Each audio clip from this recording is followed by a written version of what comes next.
All right. Hello again, everybody.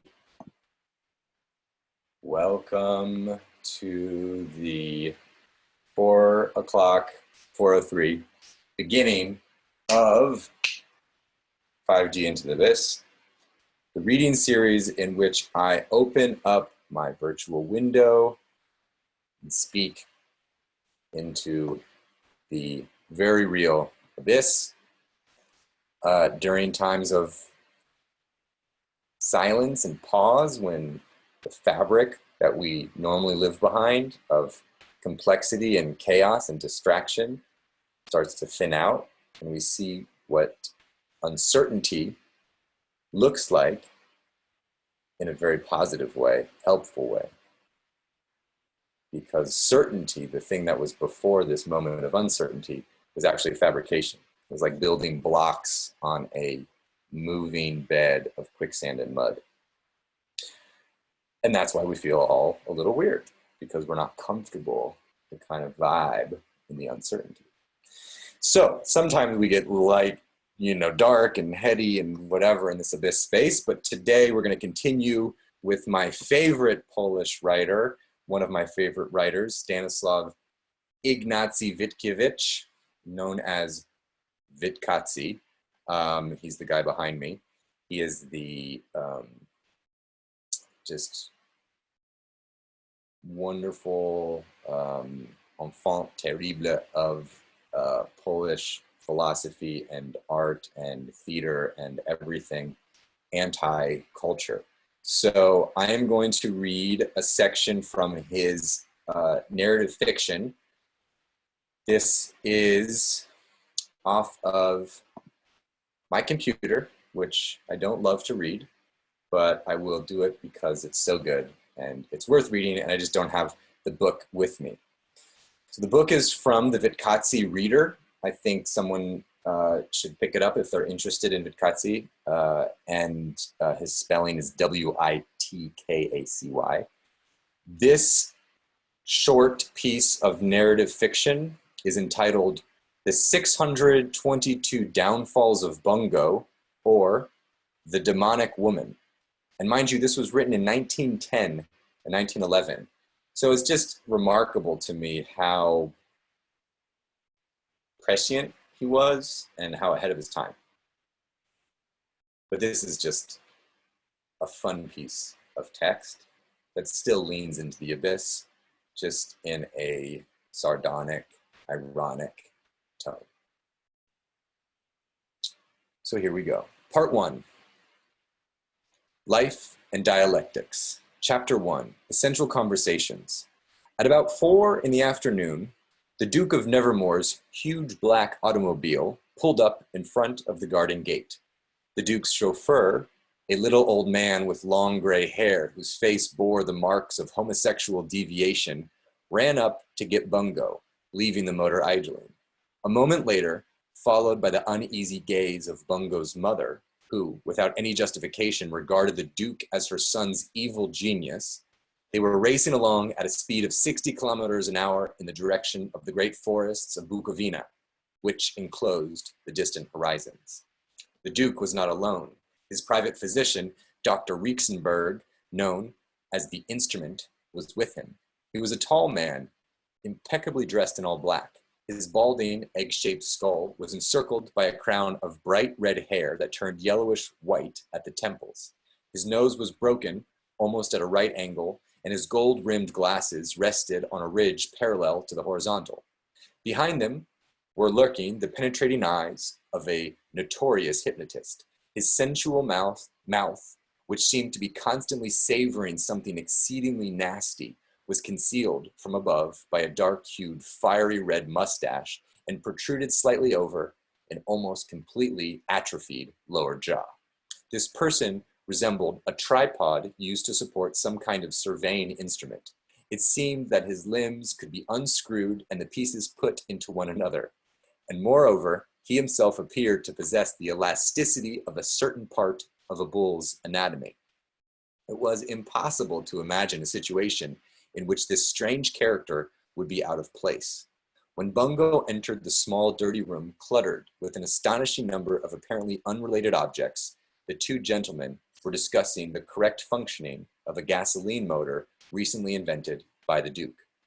Why, of course, listen, old boy, the doctor had the privilege of addressing everyone as old boy. If the pressure in cylinder A was greater than in the small tube we have called C, cylinder B would blow up right away. Obviously, if... How are you, Bungo? Said the Duke, interrupting him. Doctor, come at 9, and have the reader come at 10. After the doctor left, the Duke changed his mask. A lascivious smile of complicity played across his lips, while his eyes retained a tinge of jealousy mixed with admiration and disdain, an expression he could not suppress whenever he talked with Bungo about the most real conquest of life. So, have you had another letter, Bungy boy? Show it to me, he whispered in a childish little voice. There was something demonic in the Duke's artificial sweetness. His lips, like a strange fruit freshly cut open, quivered slightly when Bungo nonchalantly threw him a letter covered with a woman's angular handwriting. Donna writes that she loves me again and longs for my lips. She also writes that your friendship cannot satisfy her entirely. The letter is, however, unmistakably in your style. The word essentially is used at least 10 times, so you obviously have an essential influence on her, Bungo drawled slowly, playing with the Pravat's syringe lying next to some garters and Webster's tome, The Dynamics of Particles. Evidently your perfect tutelage of her soul, Bungo accented this word in a special way, is not, in her opinion, the most essential thing in her life, and she would like to fall a second time through my efforts, sinking lower this time so you could raise her even higher. You should establish a home for fallen women and appoint me as Inspector General of Bedrooms, Bungo went on sarcastically. But by now, the Duke had already gained complete control of himself. I received a letter identical as to the date and only slightly different as to the contents. Be good enough to look it over. So saying, he handed Bungo a letter seemingly identical to the other one. Bungo avidly set about reading it. So if you had physically been that woman who underwent a laparotomy on 3rd of September, she would not be able to love you despite all of her pity, even if your soul remained absolutely unchanged, Bungo said after a minute. I find myself hard hit by that.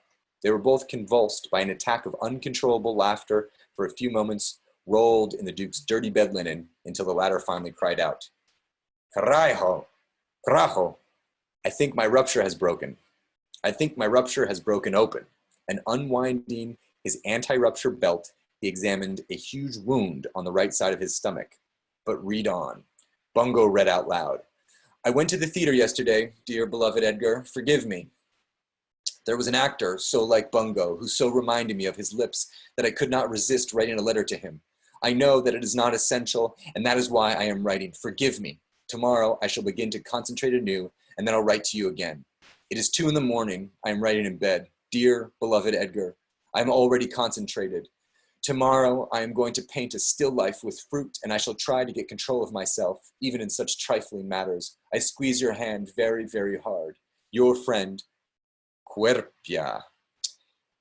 That is enough for you now, Bungy boy, said the Duke, and he tossed the letter into a drawer containing a suspicious-looking syringe and a flask made of dark glass lying on top of several dirty collars and some tinsel decorations and dried flowers. They remained seated for a while, thinking of the perversity of women in general, and a dull melancholy began to take possession of them. The Duke was the first to get a hold of himself. Enough of such absurdities, he said harshly. Donna Cuerpia is a nice, decent little girl who has a certain English chic, nothing more. Let us go discuss essential matters. In 2 hours, I have a conversation scheduled with Rixenberg. Donna Cuerpia is a perfect example of the spiritual prostitute, the hysterical liar, and the fundamentally perverse woman. But let us go discuss essential things, Bungo replied with a certain air of exaggeration. The Duke smiled imperceptibly. Fortunately, Brummel cannot see me now, Bungo thought, and they went out into the meadow in front of the house. The meadow sloped down toward the river, beyond which there rose a hill covered with a coniferous forest. The sun was about to set, and a mass of rainbow-colored little flies, visible against the dark wall of the forest, floated in the gold-drenched air. To the right, in a shed, the perverse chauffeur was fixing the overtaxed automobile. "Good evening, Howard. Please be ready at 5 in the morning. We shall go to the Great Lake for the whole day," the Duke sputtered. "All right, Your Grace," the old man muttered without raising his head.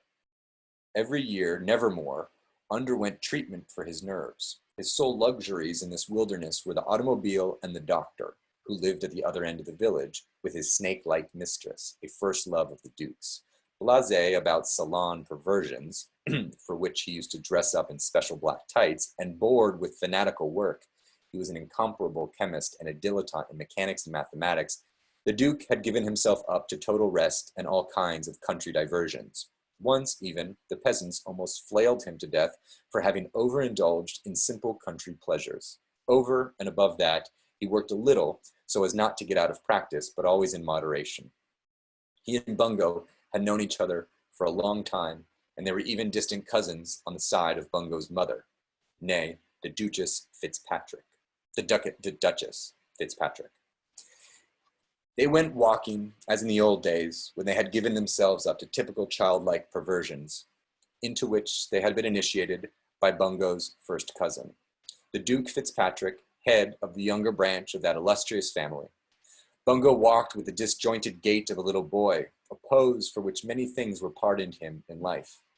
Observing the insects' last erotic escapades before the onset of winter, Nevermore, taut as a bowstring, barefoot, he had feet like those of Greek statues, and in khaki pants and leggings, strode ahead with a sure, steady step and looked off into the distance, overcoming his astigmatism by cocking his head slightly, and his face, charged with frightful willpower, expressed a longing to satisfy every appetite for life, a desire thwarted by the sickly Nevermore constitution progressively enfeebled over 36 generations.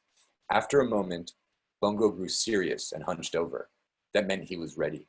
From time to time, beyond their shared erotic experiences, beyond their reciprocal outsmarting each other by means of plotting, gossip, and atrocious pranks at which the Duke excelled, as well as by carrying on a rivalry in all possible and impossible fields, they felt the need to disclose their innermost thoughts on essential matters.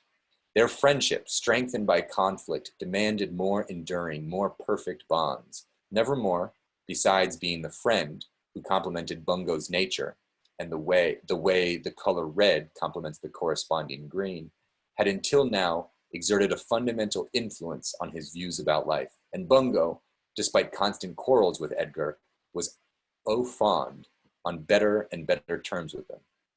He knew how to take from Edgar the best that was in him, because he truly loved him. In moments when he was depressed with life, the Duke served as his most essential stimulant, and in Bungo's inner struggle symbolized the element working for unity in life. "My dear Bungo," the Duke began, "I want you to grasp well what I am saying. All joking aside, you are undoubtedly quite an intelligent fellow. According to the criterion of higher consciousness, my new theory, I place you, relatively speaking, rather high.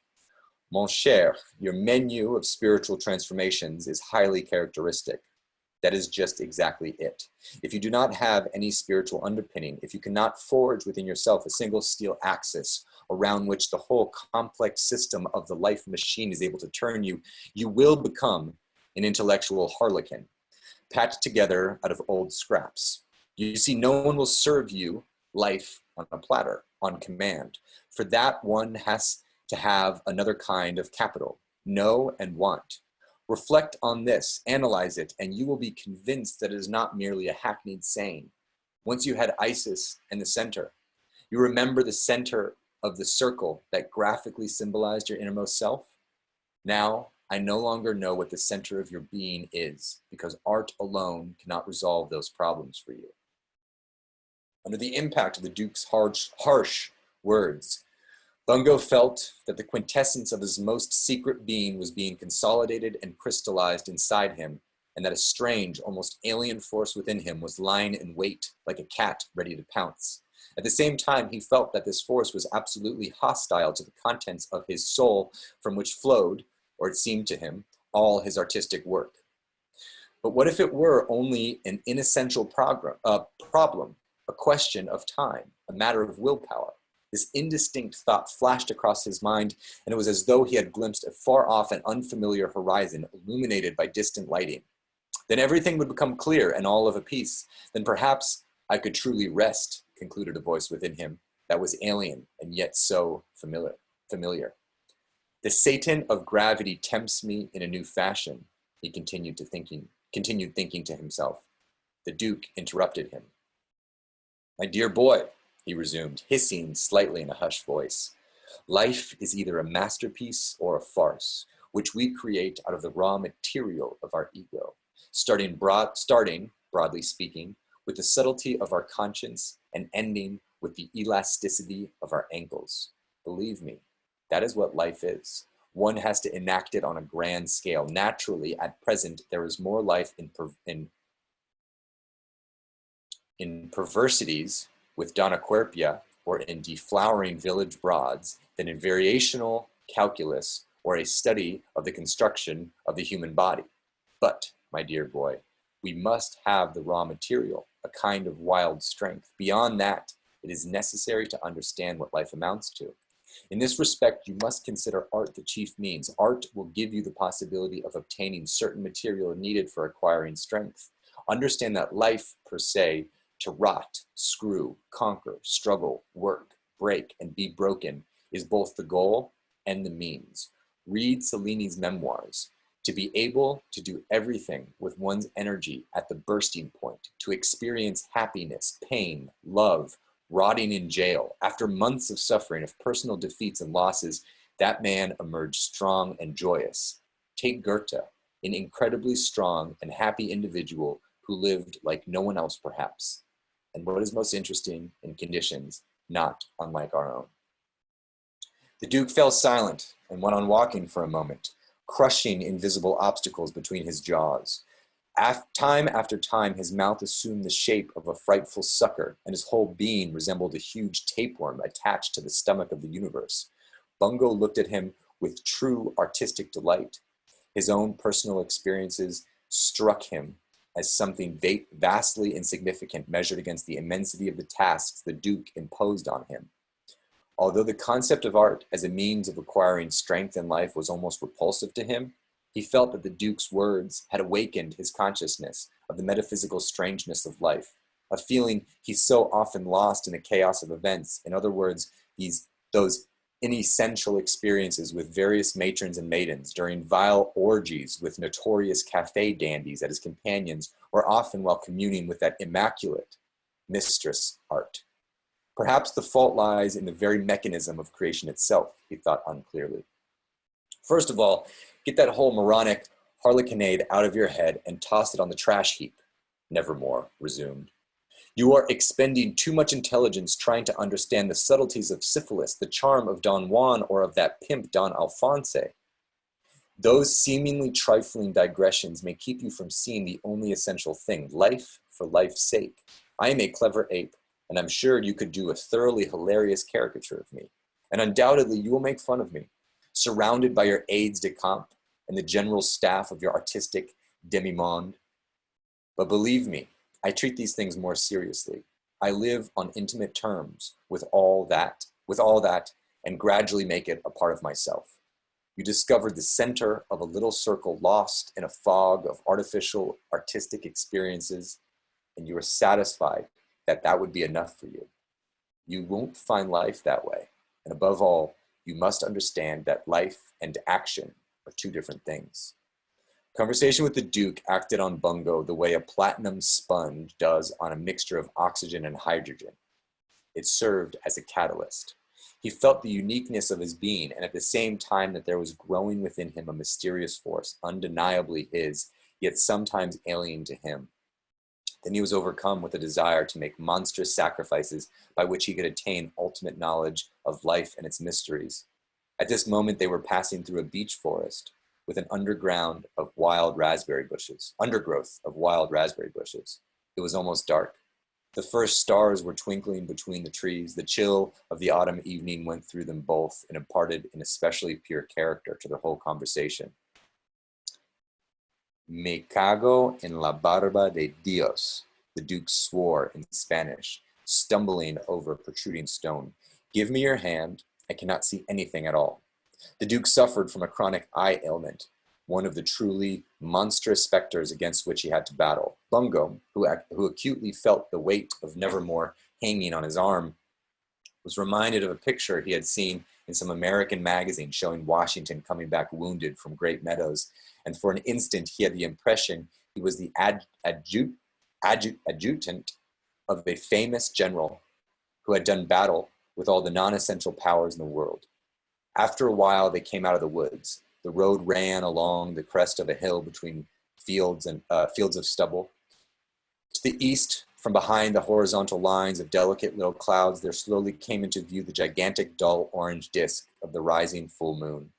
For Bungo, this sight brought back the most distant past when for the first time he had grasped the essence of life, and as he always related his experiences to changes taking place in nature, he felt himself suddenly propelled in a direction diametrically opposite the one just imposed upon him by the Duke. Just think, Edgar, he suddenly began in a powerful voice, surprised himself at its deep tones. Your principles for the acquisition of strength and the conscious creation of life are good for people who have lost the capacity to live. Those who live the way you were describing lived that way because they had to, because they had an excess of ungovernable strength that compelled them to reveal their whole being in every action with all the strength of their stored up energy. Not one of those whom you were speaking analyzed his psychic states that way, or needed to produce a machine for creating artificial strength. For them, what you are searching for was an inborn need. They did not need to convince themselves by having constant fits of depression and breakdowns that life does not indeed have its own charm, although one must find the strength to master it. For them, life had charm because the creative force which you must forge by means of self-conquest and endless, painstaking work on yourself was theirs naturally in overabundance. When you finally decide to live, you won't have anything to experience or anything to create. That is precisely the error of the theory that proclaims that life is the goal itself and that life and action are two different things. Formulating the problem that way exposes one's physical and spiritual decadence and one's incapacity for life.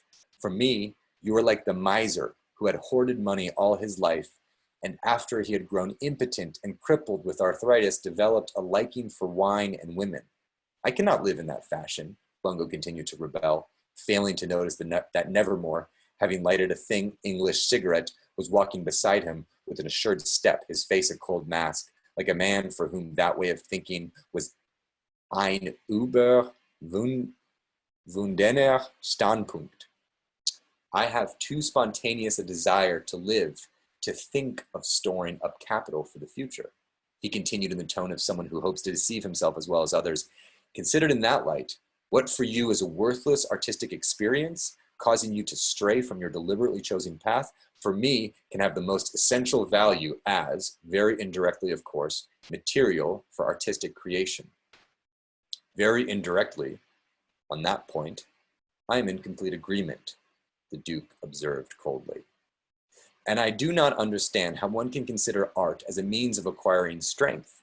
Certainly, artistic creation gives strength, but there has to be something to create from. This is not a problem in differential calculus or Swedish gymnastics. By means of science, you merely treat the organic sickness of your body and your soul as you would by taking a sunbath. Without either of these, you would be an utter zombie, incapable even of creating brilliant ideas about life, Bungo persisted, goaded by the Duke's cold attitude. You're being a bit brutal, Bungy boy, Nevermore said, interrupting him, his voice full of frighted sweetness. Forgive me, Edgar, but to consider art a means of achieving anything extraneous is, in my view, a perversion quite unworthy of a person who has reached a certain level of inner development. Art has no direct connection to life. All work, by its very nature, has such a connection. Whether you stitch shoes or paint a brilliant composition, you have to carry it out. In every art, there is the actual making, there is the execution, but one cannot transform such work, which must be closely connected to the creative process into a mortification of the flesh for attaining spiritual perfection, Bungo ranted on. When I talk with you in a doctor way of thinking, I have the feeling I am no longer an artist. I become a machine for assimilating technique, understand? Not the mystery of existence, but the technique of living, which any third-rate parvenu has at his fingertips. Now don't be irritated, Bungy boy. Let us talk without resorting to personal allusions, the Duke replied calmly. I wonder if your chaotic life has brought you one step closer to your goal in art, to the extent you have any clearly defined goal. You're not saying anything, which means I can go on. Your life is a series of accidents from which you happily extricate yourself, quite by accident too. In your creative work, you do not have what I would call a coherent conception of yourself, not even as an artist. Compare Beethoven with Chopin. Beethoven is hewn from unfamiliar matter, not of this world. In all of his compositions, there is a single unbroken structure. In my view, that is what you are lacking, mon cher. And you will acquire it solely by hard work and not by squandering yourself on minor happenings. I know that the anecdotal side of your life is seemingly rich, but your experiences do not constitute a whole bound together by a single will, just as your works do not bear the mark of any single style. You must learn to be solitary the way you must know how to draw. Now I am absolutely alone, regardless of whether I am at a ball of the Duchess of Norfolk's or on the summit of Pic de Teide. Precisely because art, Bungo replied, already much calmer, is a world apart, the ultimate reflection of the unity of existence. No metaphysical divagations, please, mon cher Bungo, Nevermore interrupted him. Let us stick rigorously to life. Since there is still no better method for raising artists, Bungo said obstinately, as on the contrary there is for raising bulls. Each artist lives according to the dictates of his own artistic intuition. Is your intuition unerring? The Duke interjected. That remains to be seen. Bungo went on in angry tones. You are all of one piece, but why? Because you never had any inborn natural gift for diversity? Sie sind eine liebensfremde Natur. Dur Clout. I must live out everything I have in me. And if someday I become all of one piece, it will mean that I have taken hold of all the flying sparks I consist of. Bungo continued, lying impudently. Nietzsche said, to give birth to a dancing star, one must have chaos in one's heart. True enough, provided the star is not a Roman candle you can buy at any corner store, the Duke concluded. They were now approaching the house. The moon had risen higher and higher, and long shadows were spreading over the meadows and stubble fields. Dew fell, and their heads, as they walked side by side in the darkness, seemed to be ringed by luminous halos. My dear Bungo, the Duke said in a firm voice, the automobile is hardly dependable. I am keeping you for the night. I shall be free in 2.5 hours. I must have a talk with the doctor, and then that half-wit Splini, my new reader, will read Goursat aloud to me. Afterward, we can still discuss things before going to bed. I am leaving at 5. So saying, he disappeared into the depths of the house. Bungo knew that at such moments all arguments were useless. He sat on the porch and vacantly smoked cigarette after cigarette. It was a splendid autumn night. In the distance, above the sinuous line of hills intersected by black clumps of forest, the mountains were transparently etched in the hazy moonlight. A few tiny white clouds drifted by almost imperceptibly in a straight line above the mountains. The wind is lying in wait, he thought after a moment, and lit another cigarette. 2 more hours, I must go into the woods. It was humid and somewhat misty in the forest. Drops of dew glistened on the pine needles, and the dead leaves of the beech trees shone like polished metal. An overpowering smell of mosses, worm-eating wood, and mushrooms reminded him of his earliest childhood days and his first excursions into the forest. After an hour of aimless walking, he was tired from his talk with the Duke and felt a monstrous emptiness. He heard a noise. A large animal rushed directly at him through the glade, flooded with moonlight. He pulled out his Browning and fired straight ahead without taking aim. The animal vanished without a trace. What rotten luck! I have experiences even here, while Edgar, who constantly roams through the woods, has never once run into a single wolf. How preposterous! He felt shaken by this insignificant fact, and suddenly the Duke's theories struck him as being quite true. After all, Timbeush said the same thing. And what if I hadn't had my brownie, he thought, somewhat unnerved. He began walking back to the house quickly. The Duke was drinking buttermilk on the porch with a pimply-faced young man while a pimply-faced young man read one of Gersat's works on mathematics aloud to him in an atrocious French accent. I shall be done in half an hour, the Duke interrupted the reading. His eyes were dilated, almost black, and the look on his face was one of concentrated willpower, forcibly self-imposed. One could see that by making a supreme effort, he was thinking about parameters, and that the slightest relaxation would send him spinning from mathematics to heaven knows what. Finally, they were alone. Let's go to bed. I'm monstrously tired, Nevermore said in a flat voice. They entered a dirty, stuffy little room. With simian agility, the Duke gave himself a shot of arsicodile, and assuming a squatting position, he executed strange movements that were part of his bedtime ritual. You see, my Bungo, the difference is, I can say of each moment of my life, that I have created it myself. From the most to the least important things, even including my relationship with Donna Querpia. I wanted to free her from your influence, and I have succeeded in doing so. Her vacillations stem from a negligible insatiability of character and a lack of thorough self-analysis. That will pass. I wanted to take her soul in hand, and I did not take her body, although I could have. She was never yours, but part of her life unconditionally belongs to me. No, I won't keep quiet. I'll be a perfect bastard, Bungo suddenly exclaimed, and kicking the chair out of his way, he placed himself squarely in front of the Duke. Remember this letter? The one I am holding, he said, right in the Duke's face. Nevermore still did not understand, but suddenly anxiety showed in the contractions of his facial muscles. What letter, mon cher? He asked in an artificially calm voice. Her first letter, you moron. Her first letter to you, moron, Bungo shrieked. The letter in which she begged you to get her away from my influence, in which she all but declared her sublime feelings for you. She wrote that letter at my dictation. Der Gelacht. I put it in the mailbox myself. I never possessed her because I never loved her even for a moment. Her stupid perversity simply amused me. I grew bored with her and decided to make a fool of you with her help. You are so ridiculous with your frenzied concentration after your return from Africa. You, the conscious creator of life, were as lovesick as a schoolboy for 2 whole months over a silly, perverse little girl. You are still in love with her now because I wanted it that way, moron. Bungo roared in a voice that was no longer his. The Duke's face was frightful. It decomposed visibly under the impact of Bungo's words. His mask vanished. He sat there helpless and pathetic with tired eyes like a scrofulous little boy. The impression created was that of a beautiful, robust body suddenly transformed into a mass of liquid